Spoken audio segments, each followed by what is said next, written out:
Hello, good day.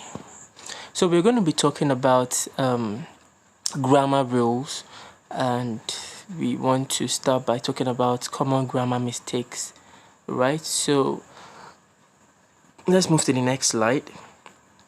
Now, what is the purpose of grammar? Number one, clarity of meaning. Number two, readability. Number three is for credibility. Number one is clarity, two, readability, three is clarity. So look at the example by the right. Let's eat grammar. Let's eat grammar. And this one, let's eat grammar. So what do you think? I want you to pause this video and think of it. These examples, are they the same? If they are not, what it is? What is it? What is the difference? So pause the video and share me your own thoughts via WhatsApp immediately. All right. Yeah. Okay. Now let's look at the first sentence. Let's eat grammar. I'm sure you would know that it means they want to eat their grandmother, right? But the other one is saying let's eat grammar. You are talking to somebody, to your grandma, or a group of people is talking to their grandma, and they're like, let us eat grammar. Let us eat. Yes, the food is ready. Let's eat grammar. Right? So what is missing in both sentences is just the punctuation comma, and that is the difference between the whole thing. The difference. So it's clarity of meaning, right? Clarity of meaning or readability. Clarity of meaning and credibility. That is the purpose of grammar. Let's move to the next slide. We have types of errors. One is wrong word error. Two is punctuation errors. Three is usage errors. We're going to talk about each and every one of them as we move to the next stage. Wrong word errors, punctuation errors, and usage errors. So let's talk about wrong word error. Wrong word errors definitely is talking about spelling or typographic mistake. For example, you want to spell something and you spell it the wrong way. We are going to look at example of wrong word errors. For wrong meaning, please check out the dictionary to be able to know what wrong word errors could mean. Let's move to the next slide. Okay, now look at types of wrong word error. Some people don't know the difference between this first. We are talking about this now, right? They are, there, and there. They are, there, and there. So let's look at it. What is the difference between there, and there, right? There is a contraction of they are, like they are going to the store together. They are going to the store together. The other one is there, talking about possession. The managers are in their weekly meeting. It could also mean, you can also say their mother have come for them. Their mother is possession, talking about possession. Then there is talking about location. Place the flowers where? There. There. So the other one is you and your, right? You and your. Your is the short form of you are. Please, let's not make the mistake of writing your if you meant you apostrophe re. That is you are. The other one is whose and whose. You can see they sound even similar. Who's on first base? Who is on morning shift? Okay, you are a nurse now. You're like, who's on morning shift? That is the spelling. Who's on morning shift, right? That is who is on morning shift. But when you're saying whose apron is this? Whose apron is this? Talking about possession. Whose apron is this, right? Or whose stethoscope is this? Or whose injection is this, right? So whose now is talking about possession. Who has this, right? So let's move on to the next slide. The same thing talks about it, and it, affect and effect. I'm going to share the slide. Please go through the slides and read them. Right, the same talks about to, right? One is a preposition, one is also, it's a synonym for also, and the other one is a number. We have a lot, and a lot. A lot, this a lot, I don't know what it is not a word. This particular one is not a word. Let me point it out. This is not a word, right? If you are referring to this, it should be separated. It must be separated. The middle is not a word, but allot, like we were each allotted 20 kids. That is to be assigned. We each allotted our shift for the week, for example, right? Talking about to assign. Now the next and very important is punctuation errors. I have lots of students who have mistakes, who miss this. Punctuation errors. We have the commas. Now a comma is used if you want to talk about coordinating conjunction, just as and, but, for, or, not so, or yet. The game was over, but the crowd refused to leave. Now what do I mean by coordinating conjunction? Coordinating conjunction conjunction normally is a word that joins two independent clauses together. We have things like but. We have but, right? You can see it there, right? But we have and. Now, what are the two independent clauses? Let's look at the example given us. Independent clauses also talks about complete sentence that can stand alone, right? So let's look at something now. The game was over. Is it a complete sentence? Yes. The crowd refused to leave. Is it a complete sentence? Yes. Now you now have this but in between as the word conjunction to join this and this together, right? So now we have the game was over, comma, but the crowd refused to leave. Yesterday was her birthday, comma, so they went out to dinner. The conjunction is what? So. Like you can see in the example, is what? So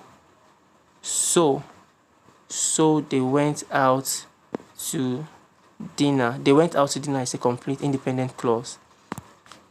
So it has to have a comma after the first dependent clause before a coordinating conjunction and the other independent clause, right? Use commas introductory clauses after introductory clauses, phrases, or words that come before the main clause. While I was eating, comma, the cat scratched the door. To get a seat, comma, you'd better come early. Well, comma, perhaps he meant no harm. Now use commas to separate three or more words. I'm sure you already know about that. Now you want to list some things or give something written in series, you have to use comma to separate it. Then the penultimate word, after the penultimate word, would have an and. What is the penultimate word? Penultimate word talks about the second to the last listing. The penultimate word for this sentence will be executive, because that is the second to the last list before judicial, right? So after it has a comma and an and, right? So that's it. Legislative, comma, executive, comma, and judicial branches of government. If you have more than 3, let's say we have 5. Let's say legislative, comma, executive, comma, presidential, comma, gubernatorial, comma, and judicial branch of government. For example, The penultimate is usually the word before the last list in the series that would have a coordinative conjunction, right? Now, use commas to set apart a parenthetical phrase in a sentence.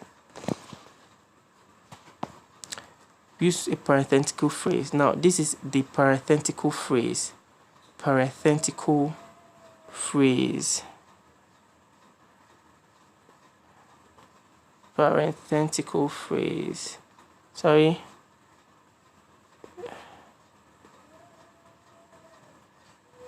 Who lives in Connecticut? Now, my friend Jessica, who lives in Connecticut, is a yoga teacher. The parenthetical phrase is the one that I just highlighted because it sheds more light to where? To the friend. Parenthetical phrase is a phrase that sheds more light to a noun, the friend, right? In other words, you can put this who lives in a Connecticut in parentheses, that is in bracket, and to be shedding more light to what? The noun, the phrase, right? So it should have a comma after. My friend Jessica, it can be like, my auntie, who is a nurse, is also a Sunday school teacher, right? Semicolons. Use a semicolon between two related independent clauses. I want you to do assignment of semicolons for me. Look at this, read this whole of semicolons and colons, right?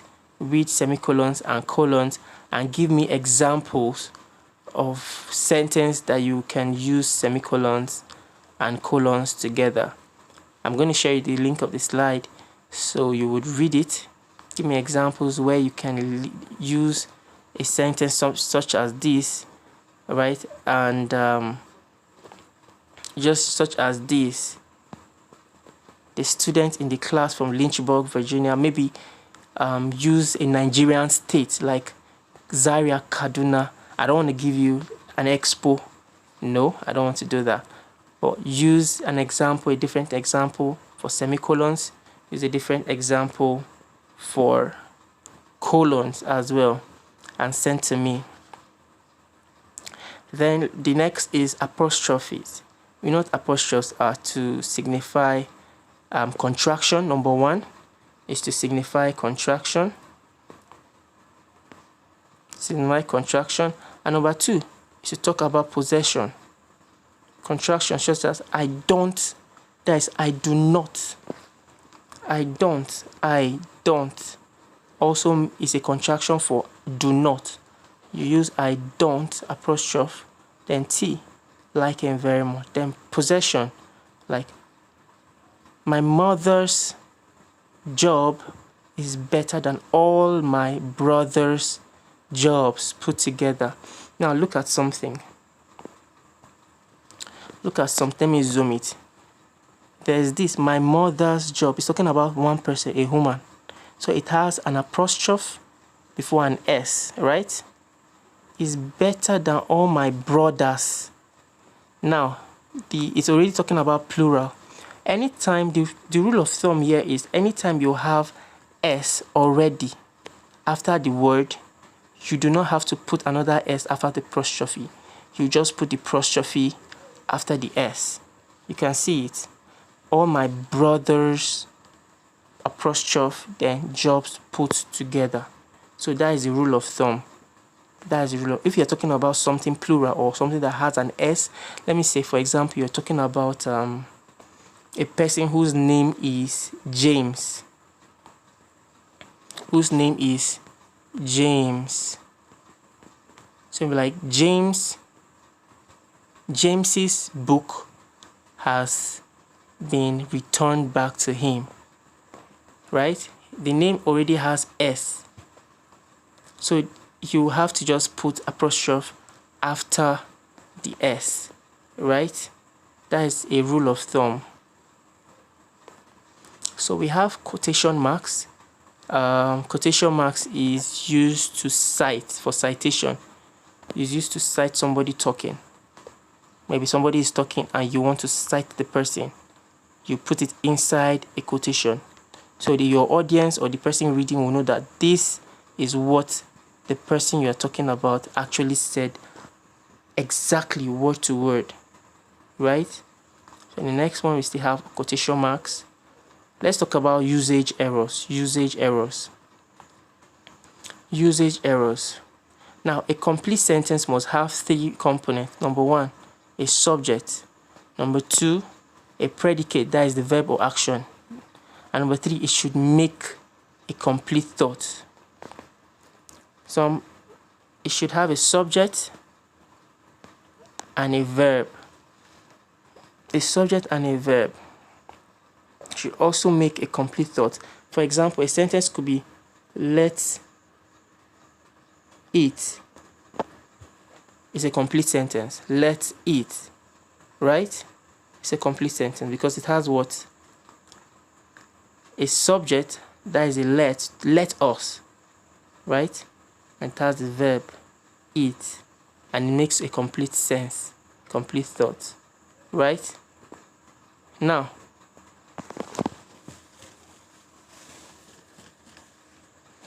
let's move to the next line. Let's leave this fragment because it's beyond the scope of IELTS.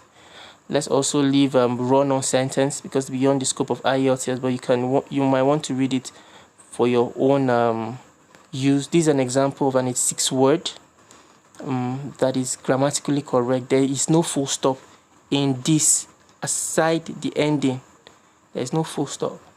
It's 6 words, one of the longest sentence you could find, which is grammatically correct. But please, we do not need this in IELTS. So let's skip it.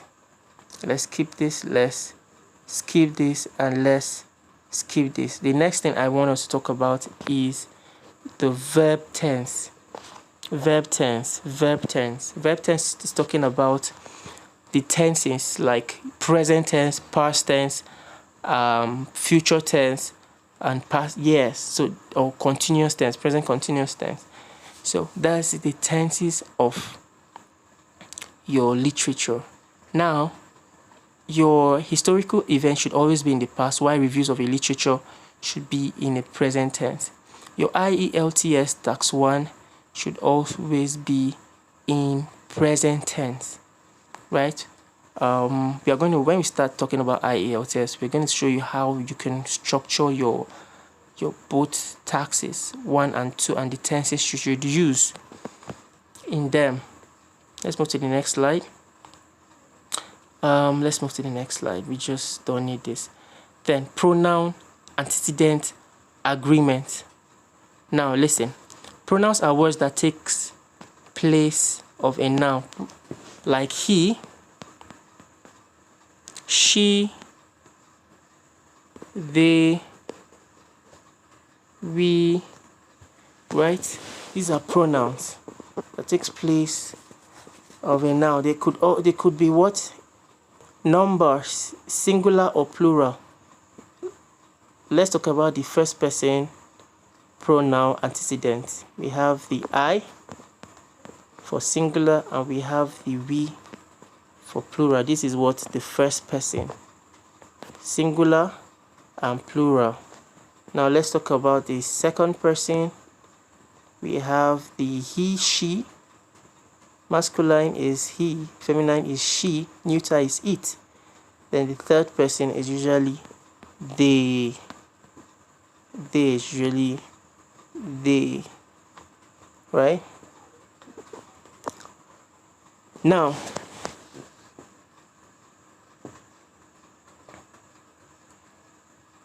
let's skip this. Subject-verb agreement. Now, take note, as a rule of thumb, subjects ending in S are plural, verbs ending in S are singular. As a rule of thumb, singular subject must have singular verbs, plural subject must have plural verbs. Subject ending in S are plural. Now, let me show you something. For example, he plays outside. He plays outside. He plays outside. This is the verb, right? This is the verb. Verb play, having an S. So the subject he is what? Singular. But when I say they play outside, when I say they play outside, they play outside. This is what? Plural. The play is without the S. Singular. I can't say they plays outside. Doesn't make sense. So the verb having an S, must have a singular subject. Verbs ending in S are singular. That's what we're saying. Verbs ending in S are singular, while subjects ending in S are plural. Rule of thumb. Don't forget this. Alright, so let's keep this. Preventing errors. This is last but not the least. These are for our introduction for our rule of grammar. How do you prevent grammar mistakes, especially in your IELTS writing? How do you prevent? Number one, learn the rules. We have the, the rule book that we sent. Learn the rules. Plan ahead. You are given time to write. Usually have up to 5 minutes at least. 5 minutes to be able to proofread your writing. To be able to what? Proofread your writing. Look at where you have made punctuation errors. Probably you didn't cross your T, you didn't dot your I's, whatever. Give your time at least 5 minutes to proofread. Then know your writing weakness. From what we've discussed today, what are your weaknesses? Is it grammar? Is it punctuation, I mean? Is it punctuation? Is it the fact you don't know how to balance subject and verbs? What are your weaknesses? Are they spelling errors? You might have problem with spelling. So I want you to tell me, what do you think is your biggest weakness in grammar? Is it spelling or is it punctuation? So write it down and tell me so we can look at ways we could solve either the spelling or the punctuation errors. Alright, so thank you very much for listening. Please go through the slides yourself and you can start reading the book, Grammar Rules, given to you to familiarize yourself more with grammar rules. And the assignment, the tasks that I made mention of while making this video, please send them to me and I would proofread and give you back your report. Thank you very much.